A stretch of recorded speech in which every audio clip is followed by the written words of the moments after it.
Queridos irmãos, boa noite.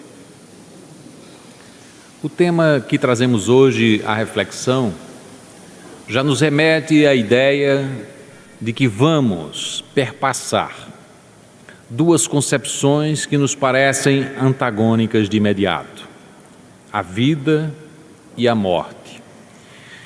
Vivos do além parece nos convocar a uma impressão imediata de que aquilo que concebemos como vida permanece, continua.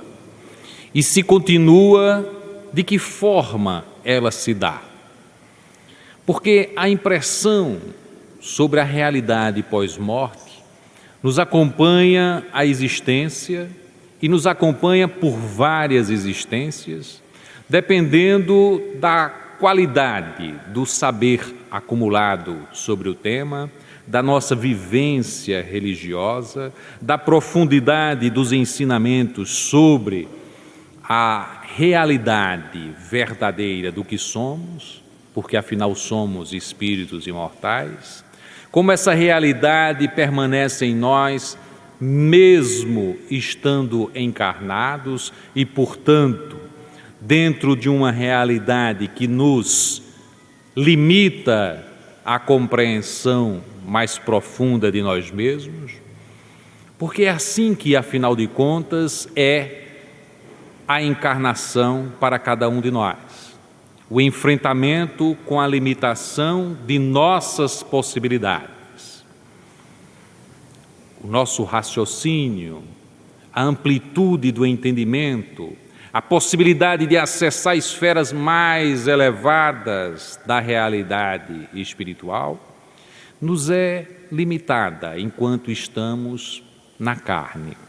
E por isso mesmo, a nossa compreensão, dependendo da cultura, daquilo que acumulamos ao longo dos séculos, nos chega nos dias de hoje com uma incompreensão variada sobre a realidade da vida, numa dimensão em que ela pode ser pensada antes e depois de nos despedirmos deste invólucro material. De tal sorte que precisamos dar de antemão uma definição de vida que corresponda a esta realidade espiritual que somos. Muitas vezes dizemos, eu tenho um espírito, como se o espírito fosse para nós algo acessório à vida material que somos, quando na realidade é exatamente o contrário. O espírito que somos, às vezes, se reveste de uma determinada roupagem carnal. E sendo espíritos milenares, certamente, já vestimos indumentárias carnais as mais variadas. Já fomos de gêneros diversos, por vezes mulheres, por vezes homens. Assumimos determinadas características mais predominantes, se elas se afirmam como necessárias ao nosso processo evolutivo. Porque, na medida em que nos desempenhamos mal numa determinada circunstância, digamos, somos do sexo masculino e prejudicamos muito fortemente aquela que nos acompanha como companheira ou outras com quem nos relacionamos, quem sabe seja necessário viver mais uma existência com uma roupagem feminina para aí afirmarmos mais claramente aquela condição de nos sabermos espíritos com roupagens diversas para o entendimento do valor de cada um dos que nos acompanham. Então, esta realidade mais transcendente, na medida em que começamos a compreender desta forma, ela assume para nós uma dimensão nova, porque nos desvinculamos aflitivamente da personalidade que estamos a assumir nos dias de hoje. Dizia o mestre Nazareno, efetivamente, sobre essa realidade, em conversa com Pedro. É retratado no livro Até o Fim dos Tempos, do espírito Amélia Rodrigues, pela psicografia de Divaldo Franco. Afinal de contas, Pedro era tido, e isso é possível de ser verificado no Evangelho, como alguém que tinha uma mediunidade muito significativa. Ele conseguia, portanto, em determinados momentos, ter momentos de grande inspiração. E assim foi naquele instante em que, quando confrontado sobre quem era Jesus, e ele, ao responder aos que lhe perguntavam, e afirmava a Jesus sobre isso, porque ele dizia: Mestre, estão a dizer que és Elias ressuscitado, que és João Batista. E ele ficava naquela indagação ao mestre, querendo que o mestre lhe desse a resposta mais definitiva, que lhe falava mais perto ao coração. Mas o mestre o perguntava: e tu o que dizes? E quando ele afirma que tu és o Messias, o Cristo afirma: bendito sejas tu, Pedro, porque fala pela boca dos anjos. Na realidade, ele estava a expressar que Pedro, ao argumentar daquela forma, não o falava pelas condições da carne. Ele dizia: não é a carne que te oferece as condições de dares esta resposta. Dizia ele claramente que ele estava impregnado de impressões espirituais de alto teor para ter a segurança de afirmar: és o Messias. Em outra circunstância, vai estar Pedro diante daquela revelação em que Jesus afirma que já é chegado o tempo e que ele se prepara para o holocausto. Diante daquela realidade, Pedro reage: mas eu não permitirei que tal aconteça contigo. Ao instante em que, retratado por Amélia Rodrigues, Jesus o retém em um determinado canto, à parte, e o repreende fortemente: cala-te, Satanás, porque tu, como falas, estás a parecer um estorvo em minha vida, para a minha missão. E aquilo é impressionante para Pedro. Ele não consegue compreender como o Mestre Jesus tinha afirmado para ele que ele seria a pedra angular, ou seja, aquele que seria o responsável por organizar o corpo apostolar para levar a sua mensagem quando ele já não estivesse mais entre eles. Que dizia que ele tinha falado inspirado pela voz divina, expressão de sua ligação com o próprio Pai. E naquele instante, referindo-se a uma observação dele, fala: cala-te, Satanás. É importante dizer que Jesus não estava falando de um ente tal como conferido nas religiões cristãs, de ter um Satanás, um espírito maléfico, mas há um adversário, há um espírito inferiorizado, né, que se manifestava por Pedro. E naquele instante ele vai dizer: mas, Senhor, me tire esta dor do coração. Serei eu, afinal, igual a um Satanás, a significar um estorvo à tua missão?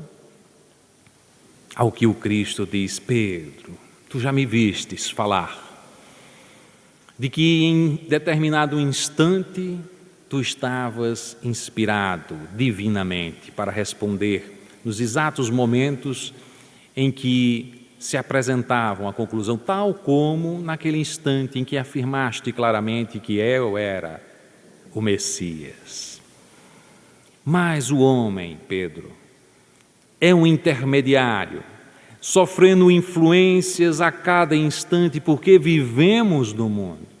E enquanto vivemos no mundo, sofremos estas constantes influenciações espirituais.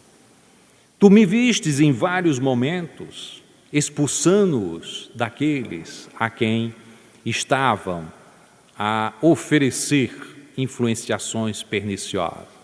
Quantas vezes me vistes realizar este tipo de abordagem?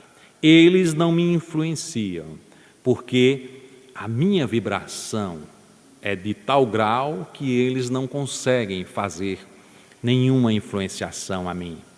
Mas por alguns momentos, os que estão revestidos na carne estão a sofrer essas influenciações. E é preciso vigiar e orar. Estar sintonizado em plena tranquilidade e equilíbrio para nos mantermos conectados com as altas vibrações. Quando nos desorganizamos, quando temos raiva profunda, quando estamos inquietos e revoltados, como tu ficastes na hora da revelação da minha partida, e quisestes mesmo tomar uma postura de assumir uma atitude de violência em defesa de mim, abristes as possibilidades para que a influenciação se fizesse. E és tu que já tem uma possibilidade de acessar influenciações divinas. Imagine o que ocorre com os demais, que se vinculam fortemente à carne, que se vinculam fortemente aos desejos do mundo. Estes ficam mais sujeitos a essas influenciações, que buscam todas elas criar obstáculos para a penetração da mensagem do nosso Pai diante de todos. Por isso mesmo, eu te digo, Pedro, é importante considerar o equilíbrio, a plena identificação, a oração profunda, a pacificação de si mesmo, porque nestes instantes encontramos-nos em sintonia com as esferas mais elevadas da espiritualidade que nos cerca. E logo em seguida vai ocorrer um fenômeno extraordinário, porque ele está, Pedro, em companhia de João e de Tiago, aqueles a quem o Cristo reunia sempre que as lições eram mais profundas, eram de ordens espirituais, porque eram os apóstolos que tinham exatamente uma maior capacidade de entendimento destas profundas lições espirituais. E no Monte Tabor estavam eles em companhia do Mestre, naqueles instantes registrados pelos evangelistas sinóticos, Mateus, Lucas e Marcos. Em particular, Emmanuel cita a passagem em Lucas, no capítulo 9, porque nesta passagem vai estar estabelecida claramente a ideia da comunicação entre os dois planos da vida.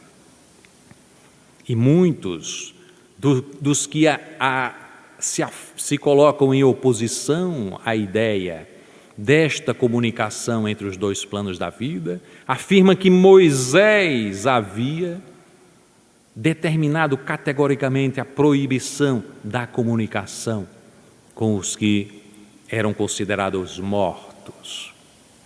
Mas foi exatamente Moisés e Elias, portanto, aqueles que já haviam passado por uma existência carnal com estas personalidades, que se apresentam a Jesus no instante da transfiguração no Monte Tabor. E naquele instante é registrado que os discípulos, mesmo ainda envolvidos em muito sono, há uma discussão se eles estavam dormindo e se deslocaram do corpo e perceberam este encontro do Cristo em sonho. Eles. Mas há também aqueles que postulam a ideia de que mesmo um tanto quanto dormindo para a realidade que o Cristo vivenciava, experimentaram a visualização daquele fenômeno. A transfiguração vai mostrar o Cristo assumindo contornos luminosos, de uma luminosidade tal que causa impressão, e os evangelistas afirmam, era um branco que nenhum lavandeiro jamais conseguiu oferecer a nenhum pano. Ninguém registrou um branco tão branco como aquele. Parecia mesmo raios solares. E aquela feição do Cristo, todo em forma de luz, conversando com Elias e com Moisés, naquela passagem retratada no Evangelho pelos evangelistas, por Lucas, Marcos e por Mateus, vai ser uma constatação clara no Evangelho da possibilidade de comunicação, da mediunidade, de comunicação entre os dois planos da vida. Veja que estamos falando de dois planos da vida. Não estamos situando alguém que está na carne comunicando-se com alguém despido da carne. Estamos enfatizando que há vida nestas duas dimensões e que é a mesma vida, mas que se comunicam. E se comunicam de tal forma e é tão autorizada que se apoia exatamente no Evangelho e é retratada pelos evangelistas para dizer desta possibilidade e da autorização da comunicação, porque feita exatamente pelo Mestre Nazareno. E ela se realiza num instante e posteriormente, quando do término da conversação e que Pedro se aproxima e os demais evangelistas se aproximam do Mestre Nazareno, ele diz: nada falem sobre isso, até que eu tenha cumprido com a minha jornada e depois apenas do meu retorno. Porque aí as lições sobre a possibilidade de ele ter sido crucificado, considerado morto, e o seu retorno abria a possibilidade para um entendimento mais profundo dessas lições. E depois os evangelistas colocaram esta lição nos evangelhos, na propagação das lições imorredoras do Mestre Nazareno. Eis uma lição extraordinária, a nos convocar a ver a vida numa dimensão muito mais rica, muito rica de significados. Porque, afinal de contas, aquilo que angustia a humanidade ao longo dos milênios é exatamente essa falta de compreensão plena sobre o que é a morte. E porque a morte nos aturde tanto.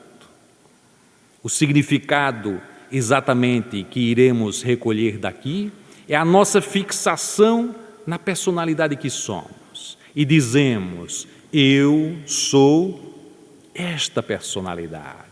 Digamos, eu sou Érico, eu sou o professor universitário, eu sou o marido, eu sou o pai, eu sou o filho, eu sou isso que me apresento agora.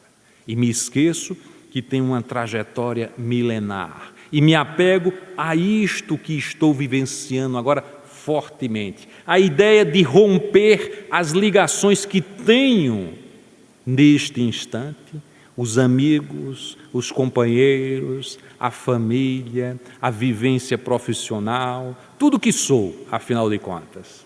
Se me disser agora, irá se romper este vínculo, nós nos aturdimos, dizendo: mas afinal, e o que serei eu? Como se dará esse encontro com algo que sou profundamente, o espírito imortal? Como irá ocorrer esse despir-se da personalidade e assumir-se uma realidade plena? Porque não estamos, a grande maioria de nós não tem o conhecimento daquilo que vivenciou em outras vidas. E isso é um privilégio, porque em geral não fomos melhor do que somos hoje. Se hoje já encontramos diante da nossa vida, olhando no espelho e dizemos: mas como eu ainda sou inferiorizado moralmente, como diante dessas lições ricas do Evangelho eu me vejo ainda tão imperfeito, não é? E nós vemos isso hoje. Se soubéssemos o que tínhamos sido na vida passada, ou na vida retrasada, ou há umas 3 ou 4 vidas, é melhor não sabermos. Mas o fato de não sabermos também nos vincula fortemente ao que somos hoje. E tudo o que temos parece estar resumido a isso que somos hoje. E aí a ideia da aproximação da morte, digamos que estamos diante dessa perspectiva, nos dá a ideia de uma perda profunda. Perderemos profundamente. Assim é também diante da perda, entre aspas, de um ente querido, de alguém que é muito caro à nossa existência atual, de um filho, de uma esposa, de um esposo, de um pai. E diante desta realidade, da perda, como consideramos, de um ente querido, ou mesmo da nossa possibilidade de desencarnação e, portanto, de nos desvincularmos dos que irão ficar, nós tememos fortemente. Tememos perder isto que nos identifica, porque ainda não vivemos a vida naquela perspectiva de nos sabermos espíritos imortais, de termos uma entrega plena com aquele que nos orienta a vida por inteiro, de termos a compreensão de que além da afetividade que nos cerca na carne, há uma afetividade extraordinária que nos circunda a vida do plano espiritual. Ou alguém tem dúvida que neste instante, nos acompanhando nesta assembleia, espíritos extraordinariamente amorosos com nós mesmos não estão a nos acompanhar, não estão a nos oferecer o carinho da assistência para que pensemos melhor, para escolhamos os nossos pensamentos, para que direcionemos uma oração em agradecimento, para que sejamos mais compassivos e mais serenos diante das atribulações da vida. Aqui se falou na oração que Lau fez, destacando de que os anjos tutelares de cada um aqui estivessem presentes. E estão, e nos acompanham, e nos fornecem alimento espiritual para atenuar as nossas dores, para nos inspirar a melhor, nos conduzirmos na vida, de tal sorte que não perdemos nada na hora da desencarnação, porque no mais das vezes vamos encontrar almas queridíssimas, espíritos amorosos, que têm uma vida e uma ligação conosco que perpassa os milênios. E quando vivemos uma vida rica em valores e temos uma passagem edificante para o plano espiritual, temos a oportunidade de verificar que estas pessoas nos esperam e nos aguardam. E nestes instantes exultamos, e nestes instantes agradecemos ao Senhor por este reencontro, por esse renascimento, porque o instante da morte no plano físico significa renascer no plano espiritual. Estamos sempre renascendo, estamos sempre em transição para novas existências. A morte, portanto, esta grande inimiga que configuramos em nossas formulações, que nos acompanham pela construção de uma cultura do temor, ela se dilui na compreensão mais rica que a doutrina espírita, resgatando as lições que o mestre Nazareno já nos oferecia há 2000 anos, mas que poucos puderam compreender em profundidade aquelas lições, e agora, diante do que a doutrina espírita oferece de esclarecimento das lições inesquecíveis do mestre Nazareno, nós nos colocamos como que despertos, como que confrontados com algo que nós já sabemos no íntimo, de que a vida estuante se verifica em todos os planos da vida, não apenas nesta limitada experiência que temos na carne, nesta limitada experiência que temos neste século especificamente, mas que ela nos conduz sempre em direção a Ele, em processo evolutivo contínuo, nos convocando a novas lições de aprendizados, de refazimentos, de construção de valores em nós mesmos. A construção desta realidade transcendente já acompanhava aquele que foi responsável pela codificação. Humberto de Campos registra que naqueles instantes em que estava a coordenar os trabalhos de codificação, Kardec se viu em sonho, a pensar em algo que ele tinha lido sobre Lutero, que Lutero tinha sonhado uma vez, de que iria transitar por espaços celestiais e que anjos do céu o acompanhavam nesta sua viagem de conhecimento de paragens celestiais. E diante daquela leitura que ele tinha feito durante o sono, ele se vê deslocado e encaminhado por entidades espirituais, mas qual o seu espanto? Não estava sendo encaminhado para áreas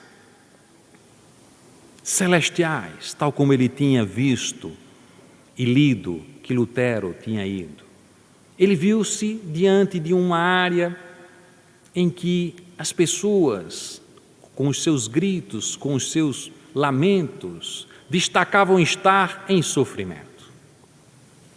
E Kardec perguntava às entidades espirituais: mas afinal, irmãos, quem são esses que sofrem tanto? Serão eles os que crucificaram Jesus? As entidades disseram: não, meu amigo, não são. Aqueles eram espíritos tão infantis ainda tão despreparados, que o Cristo Jesus ofereceu outras oportunidades e em outras encarnações eles conseguiram se recuperar. Não transitam mais por esta área.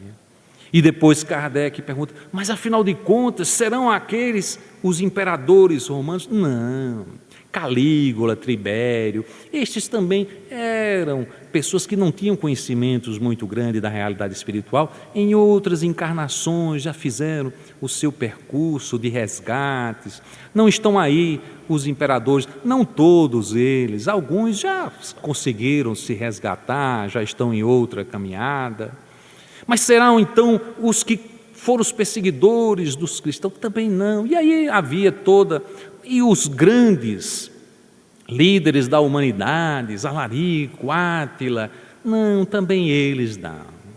Eram espíritos que pareciam, porque transitavam com imponência, com grande poder, pareciam ter algum conhecimento mais profundo, mas não eram. Do ponto de vista espiritual, eram crianças espirituais. Tudo isto é levado em conta e, portanto, eles tiveram outras oportunidades e se refizeram. Mas, afinal de contas, quem está neste sofrimento? O que eles fizeram de tão profundamente grave para estar num sofrimento desta natureza? Aqui estão aqueles que tiveram acesso a toda a revelação cristã, que conhecem dos valores do cristianismo e que se usaram do cristianismo para perseguir, para prejudicar, para enriquecer, fizeram tudo em nome do cristianismo, menos levar efetivamente a mensagem cristã, mas estavam já instruídos sobre essa realidade. Estes têm maiores dificuldades de voltar à Terra para ter uma nova existência, uma nova oportunidade. Para estes, o caminho é mais complicado.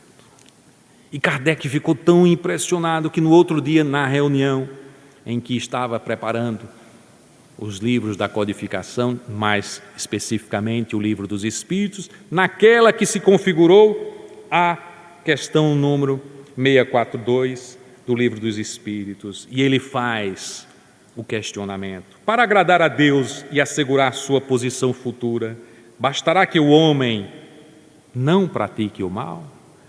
E os Espíritos foram incisivos: não, cumpre-lhe fazer o bem no limite de suas forças, porquanto irá responder por todo o mal que haja resultado de não haver praticado o bem. é uma resposta muito afirmativa. Porque muitas vezes nós dizemos, eu sou um homem bom, porque eu me vejo na condição de não realizar mal, eu não prejudico ninguém. Quantos de nós não dizemos assim? Sou bom porque não prejudico ninguém.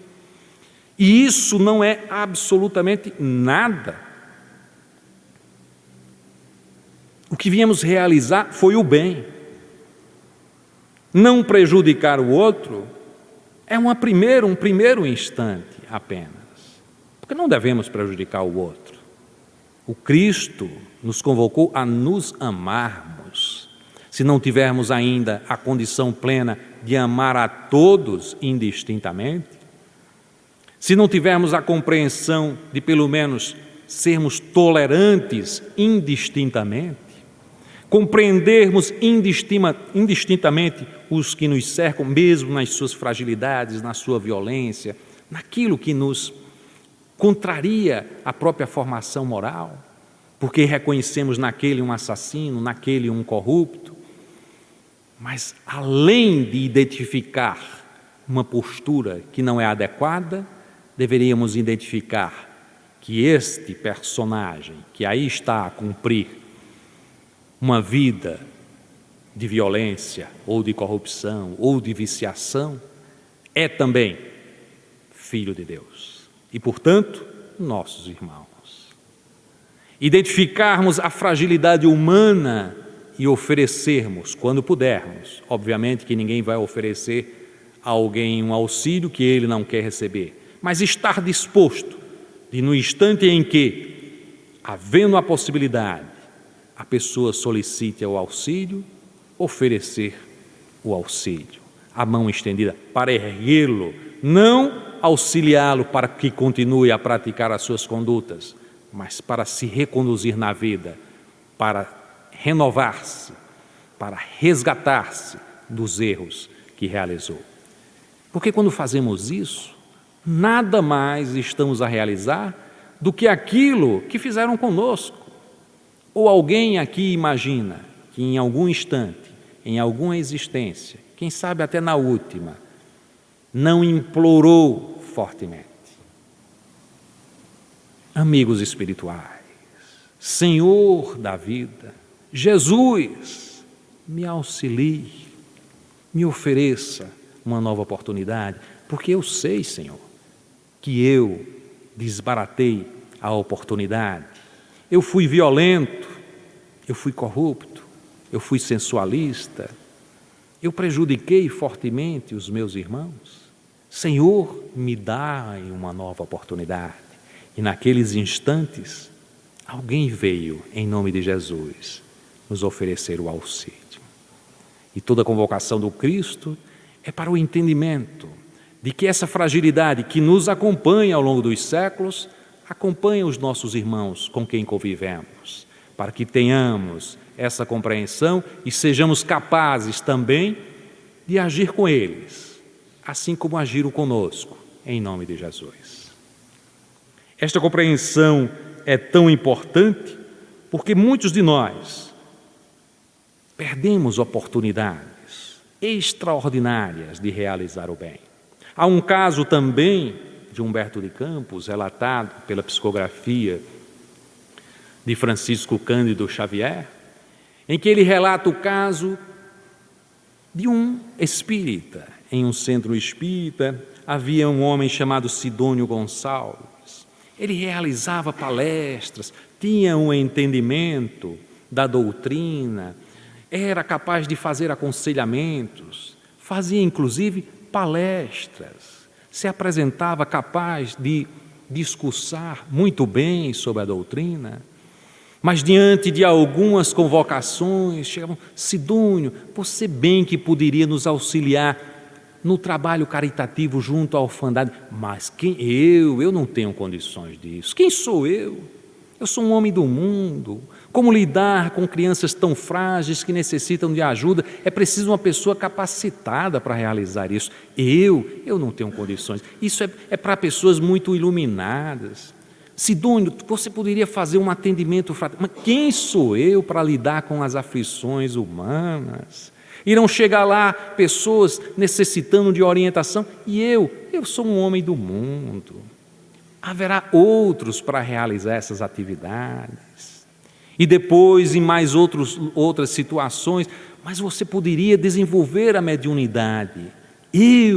Mas quem sou eu? Imagine, eu sou uma pessoa que tem os nervos em frangalhos, de repente eu sou convocado a auxiliar espíritos em grande desassossego. Quem sou eu para realizar isso? Eu sou um homem do mundo. E assim era que todas as convocações que se faziam para ele sempre tinha uma desculpa a oferecer para não realizar. E se perdia unicamente em oferecer uma conversação, aqui e ali dando uma opinião, oferecendo-se como ilustrado diante da doutrina, mas obviamente a sua vida foi repleta de convocações, que lhe chegaram não por acaso. Quando somos convocados, às vezes é o nosso irmão, é o nosso companheiro, é a esposa, é o filho que diz: meu pai, vamos ao centro realizar aquela atividade, vamos fazer uma atividade caritativa, quem sabe podemos ir em direção ao orfanato, ao asilo de velhos, podemos ir naquela favela onde a fome, a doença, graça. E nós nos dizemos: mas eu estou impossibilitado de realizar. Alguns de nós até se livra da tarefa dizendo: olha, leve esse dinheiro e entrega lá para eles, mas não se doa, não dá o seu tempo, não leva o seu coração para a atividade. E no caso de Sidônio é relatado que depois da sua desencarnação, que se deu de modo muito sofrido, e depois ele chega no plano espiritual e em regiões de desassossego, até um instante que depois de muito tempo, ele implorando auxílio, e aparece por ali um espírito iluminado naquelas regiões, procurando auxiliar a um e a outro, e ele diz: mas afinal, irmão, por amor do Cristo, o que faço eu que tenho a compreensão dessas realidades espirituais nessa região? Acho que tem algum engano. Por acaso não me conheces? Ah, sim, conhecemos você. Você não é aquele que é um homem do mundo? Quando você despertar para as realidades espirituais e estiver disposto a colocar o seu coração em serviço e auxílio ao próximo, nós voltaremos a conversar. E seguiu o espírito, enquanto Sidônio, ainda remoendo as suas incompreensões, começava a dar, pelo arrependimento, os primeiros passos para se erguer. Porque é necessário realmente arrepender-se, buscar resgatar, para depois poder, na condição de uma nova existência, resgatar os débitos sofridos. No caso dele, certamente, assim como na exemplificação que fizemos do caso de Kardec, ele iria se apresentar dizendo: eu não realizei mal algum, mas deixou de fazer, por muitas ocasiões, todo o bem que era propiciado a ele realizar em ofertas de trabalho, que, se realizadas, propiciaria uma vida rica de significados e uma evolução que certamente teria significado para ele uma aproximação com a luz. Havíamos de considerar também a ideia de que a morte nos confere um significado profundo, porque nas nossas impressões sobre a morte, e é uma compreensão que parece que acompanha a todos, ou não. Por exemplo, se dissermos: a morte dói, o que diriam vocês? Quem acha que a morte dói? Levanta aí o braço. Ninguém acha que a morte dói? Ou é porque não estão com vontade de levantar o braço?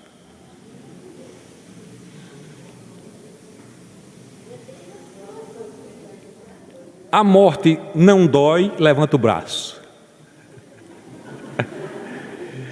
Como esses que levantaram o braço. são mais afirmativos, né? E são bem poucos, eu considero que a grande maioria acha que a morte dói, não é isso? Então vejamos, pois, o que nos informa do plano espiritual.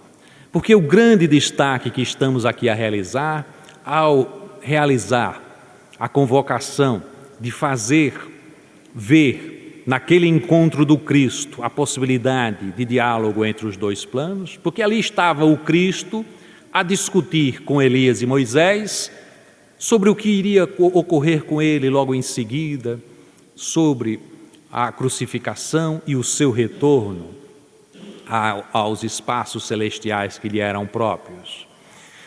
E desde este instante, a comunicação espiritual, portanto, alcançou um conteúdo novo, porque, como dissemos, autorizado pelo Cristo.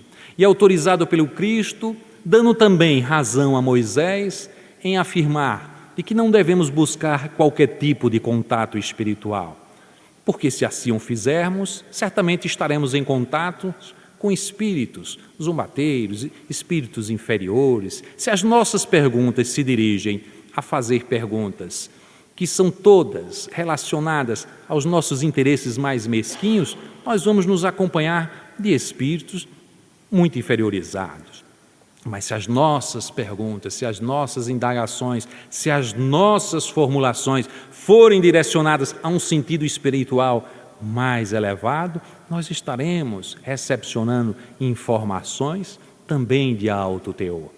E o Cristo inaugurou essa perspectiva e a partir de então se realizou um tipo de contato espiritual que tem, a partir da codificação espírita, um registro muito sintomático de experiências que a própria ciência conferiu condições de, em pesquisando, identificar a sua justeza e a sua realidade e, da mesma forma, configurando a possibilidade de que essas lições espirituais nos informassem adequadamente, por exemplo, sobre a condição daquilo que ocorre nas condições de morte.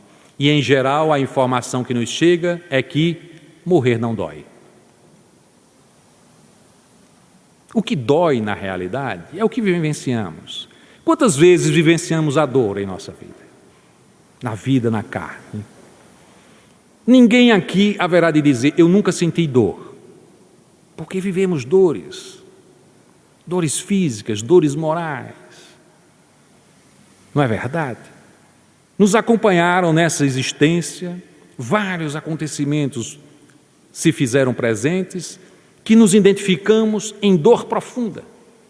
E mesmo aquelas situações próximas da morte, muitas vezes são dolorosas. Dolorosas às vezes porque um paciente está enfrentando uma situação de uma doença séria e dor daqueles que nos acompanham naquele instante que estamos vivenciando aquelas doenças. Vivenciamos na vida. E alguns irão dizer, mas eu quero permanecer na dor, diante de uma dificuldade de entender que a morte possa significar a dor. Há aqueles que, diante de um parente que está sofrendo ali, e diz assim, mas eu quero ainda que ele permaneça comigo. Quer que permaneça na dor. Não estou aqui convocando ninguém à eutanásia, por favor, não é isso que eu estou querendo dizer. Eu estou aqui apenas a refletir sobre o instante da morte, que identificamos como uma dor. E os espíritos nos informam, morrer não dói. O que dói, de fato, num primeiro instante, é a própria existência na carne, porque sentimos na dor física e sentimos os padecimentos morais, aquilo que nos afeta profundamente o espírito, e que se levamos uma vida de completa agressão aos valores cristãos, o instante de ultrapassagem da vida na carne também vai significar levar estas dores do espírito, essas dores daquilo que sabemos que erramos, para o plano espiritual. Então, na realidade, não é a dor da morte, não é esse o grande problema. O problema é como a nossa consciência estará antes e depois da passagem. E Emmanuel nos convoca a refletir sobre qual o nosso local depois em que iremos nos fixar, a paisagem mental em que estaremos localizados depois de transpor os laços da carne. E ele diz: queres conhecer para onde irás quando desencarnares? Acompanha o que fazes nos momentos de folga. Porque, em geral, às vezes nós realizamos muito, trabalhamos muito e dizemos: eu trabalho demais. Aí, no instante de folga, realiza tudo. Tudo o que contraria exatamente a ideia de serviço. Não é verdade? Nos instantes de folga, o que fazemos? O que pensamos? Como é que o nosso pensamento se movimenta nesses instantes de folga? E aí, ao meditarmos sobre isso, poderemos ter uma ideia clara. Para onde iremos no plano espiritual? Mas esses instantes podem ser ricos quando a nossa vida é feita de serviços, é uma vida de vivência do amor. E essas experiências nos são relatadas, por exemplo, nas experiências que foram realizadas ainda no final do século passado, por Ernesto Bozano. Ele faz uma reflexão muito profunda a partir de relatos que foram trazidos, não é?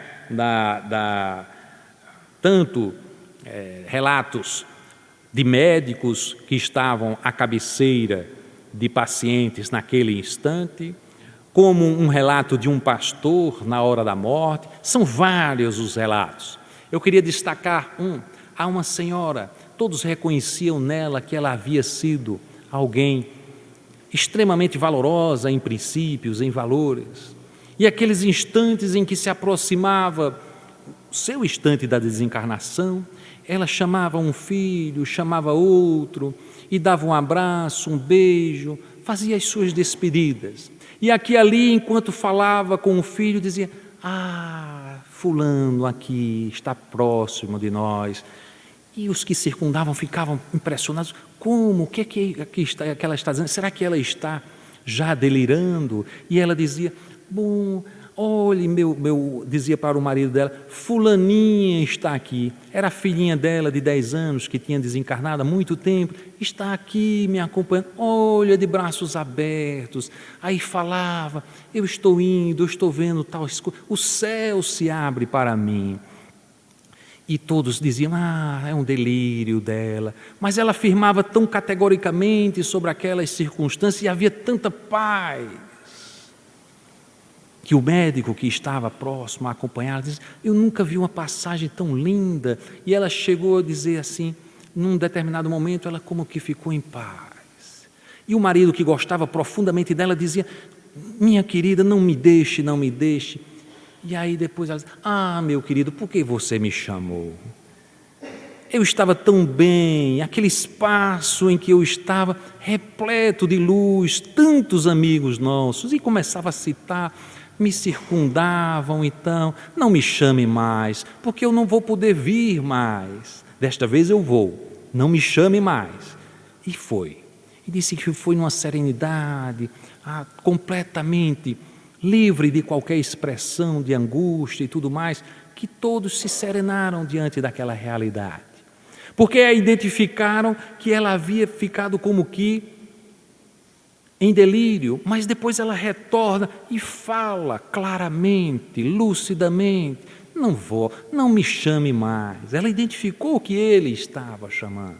Já pensavam que ela tinha ido, e ela retorna apenas para dar aquela impressão do que aconteceu. Agora eu vou, não me chame mais. E faz. Porque na realidade, nessas impressões que temos na hora, no instante, daquilo que consideramos uma separação, sofremos muito. É lógico que é natural o sofrimento, mas um sofrer arraigado, profundo, nos faz vincular.